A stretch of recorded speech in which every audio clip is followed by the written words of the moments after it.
আজকের এই বিশেষ বিশ্লেষণে সবাইকে স্বাগত জানাচ্ছি। আজ আমরা একটা অত্যন্ত কৌতূহলোদ্দীপক বিষয় নিয়ে আলোচনা করতে চলেছি। ডক্টর সপ্ত শিবাঞ্জির থিসিস থেকে ক্লাসিক্যাল হোমিওপ্যাথিক ওষুধ প্রদানের পদ্ধতিটি আজ আমরা খুঁটিয়ে দেখব, ঠিক যেভাবে এর প্রবর্তক স্যামুয়েল হ্যানিম্যান নিজে বর্ণনা করে গেছেন।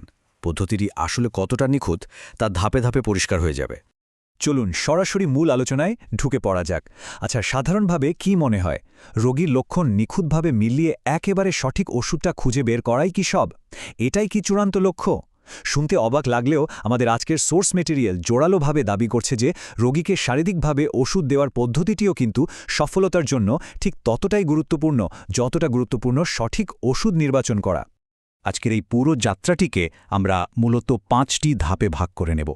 শুরুতেই থাকছে ক্লাসিক্যাল পদ্ধতি নিয়ে আলোচনা, এরপর জলের শক্তি, গ্লোবিউল আর ড্রপ ডোজের তুলনা, বিভক্ত মাত্রা বা ডিভাইডেড ডোজের চমৎকার একটা রূপক এবং সবশেষে ওষুধ তৈরির একদম প্র্যাকটিক্যাল বা ব্যবহারিক কিছু ধাপ। প্রথমেই আসা যাক আমাদের প্রথম ধাপে, ক্লাসিক্যাল পদ্ধতি এবং ওষুধের মাত্রার গুরুত্ব।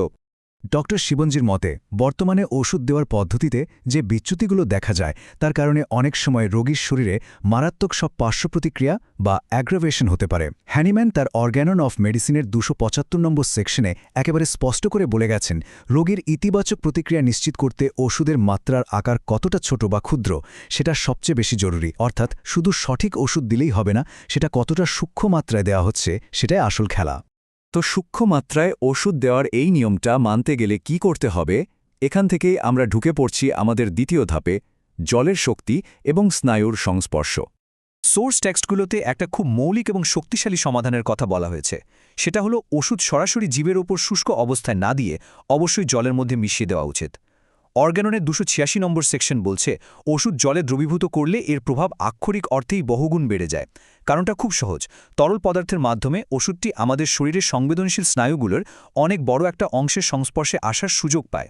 ব্যাপারটা অনেকটা ম্যাজিকের মতো কাজ করে। বেশি স্নায়ু স্পর্শ করার ফলে ওষুধের নিরাময় ক্ষমতা জাদুকরীভাবে বৃদ্ধি পায়।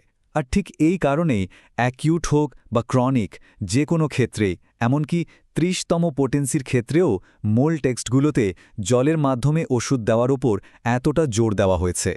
এবার আসি 3 নম্বর ধাপে, গ্লোবিউল বনাম ড্রপ ডোজ, অতিরিক্ত মাত্রায় ওষুধ দেওয়ার মারাত্মক বিপদ।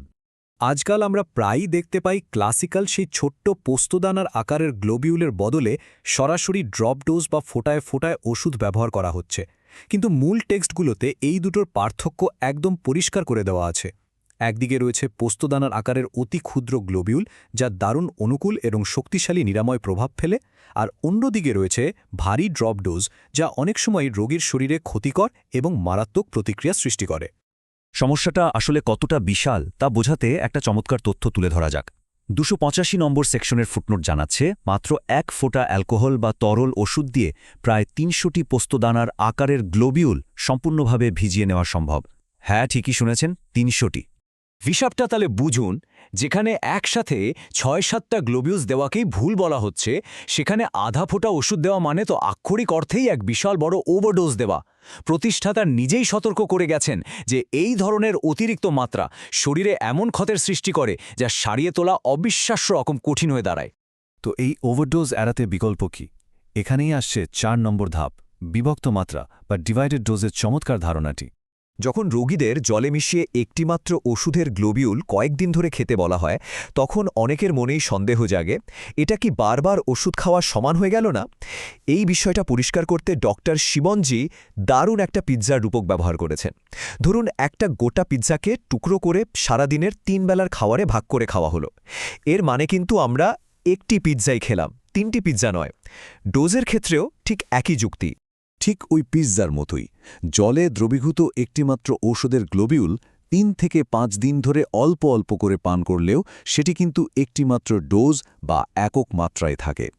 এই পদ্ধতিটি সংবেদনশীল রোগীদের যে কোনো রকম অতিরিক্ত প্রতিক্রিয়ার হাত থেকে সুরক্ষিত রাখে, আর একই সাথে ঔষধের নিরাময় ক্ষমতাকেও রাখে সর্বোচ্চ পর্যায়ে। তত্ত্ব তো অনেক হলো, এবার আসি একদম শেষ ধাপে, এই তত্ত্বগুলোকে বাস্তবে রূপ দেওয়ার ব্যবহারিক বা প্র্যাকটিক্যাল ধাপগুলোতে। ক্লাসিক্যাল পদ্ধতিটি প্রয়োগ করার সুনির্দিষ্ট নিয়মটি আসলে খুব সোজা। প্রথমে ওষুধবিহীন মিল্ক সুগার বা দুধের চিনি ভরা একটা কাগজের ক্যাপসুলে 1 বা 2টি পোস্ত দানার আকারের গ্লোবিউল রাখা হয়। এরপর সেগুলোকে গুঁড়ো করে দেওয়া হয় যাতে বাড়িতে গিয়ে পুরো মিশ্রণটি খুব সহজেই জলের মধ্যে সম্পূর্ণভাবে দ্রবীভূত করে নেওয়া যায়। তবে যারা অত্যন্ত সংবেদনশীল রোগী তাদের জন্য টেক্সটে আরও একটু বিশেষ সতর্কতার কথা বলা হয়েছে। ওষুধের মাত্রা আরও নিখুঁতভাবে কমানোর জন্য প্রথম জলের মিশ্রণ থেকে 1 চামচ নিয়ে তা দ্বিতীয় একটি বোতলের পরিষ্কার জলে মেশাতে বলা হয়েছে। প্রয়োজন হলে ওই দ্বিতীয় বোতল থেকে আরেক চামচ নিয়ে তৃতীয় বোতলেও মেশানো যেতে পারে। এতে অ্যাগ্রোমেশনের ঝুঁকি একেবারে শূন্যে নেমে আসে। এসব আলোচনার মাঝে একটা খুব সাধারণ প্রশ্ন প্রায়ই মাথায় আসতে পারে। এই যে ওষুধ মেশানো গ্লোবিউলগুলো তৈরি করা হচ্ছে, এগুলোর কি কোনো মেয়াদ শেষ হবার ব্যাপার আছে? বা সোজা কথায়, এগুলো কি এক্সপায়ার করে যায়? উত্তরটা শুনলে সত্যিই অবাক হতে হয়। 288 নম্বর সেকশনের একটা ফুটনোটে স্পষ্ট বলা হয়েছে যে একটি ওষুধযুক্ত গ্লোবিউল অন্তত 18 থেকে 20 বছর পর্যন্ত তার শক্তি একেবারে অক্ষুণ্ণ রাখে। এর মানে হলো ক্লাসিক্যাল পদ্ধতিতে প্রস্তুত হোমিওপ্যাথিক ওষুধের আসলে সেভাবে কোনো মেয়াদ শেষ হওয়ার ভয় নেই। তাহলে এতক্ষণের আলোচনার পর আমরা কি সিদ্ধান্তে পৌঁছাতে পারি?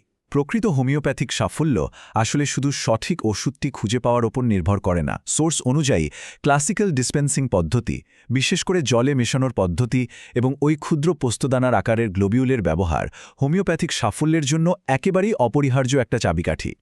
শেষ করার আগে একটা দারুণ ভাবনার জায়গা রেখে চাই। ওষুধের ভৌত পরিমাণ যদি হুবহু একই থাকে, তবে শুধু একটু জল যোগ করার মাধ্যমে মানুষের স্নায়ুতন্ত্রের ভেতরে এমন কোন অজানা ও সূক্ষ্ম ডাইনামিক্সগুলো উন্মোচিত হচ্ছে যা নিরাময় প্রক্রিয়াকে এতটা শক্তিশালী করে তোলে। মানুষের শরীর আর এই সূক্ষ্ম পদ্ধতির রসায়ন সত্যিই ভাবিয়ে তোলার মতো। আজকের এই বিশ্লেষণে আমাদের সাথে থাকার জন্য অসংখ্য ধন্যবাদ।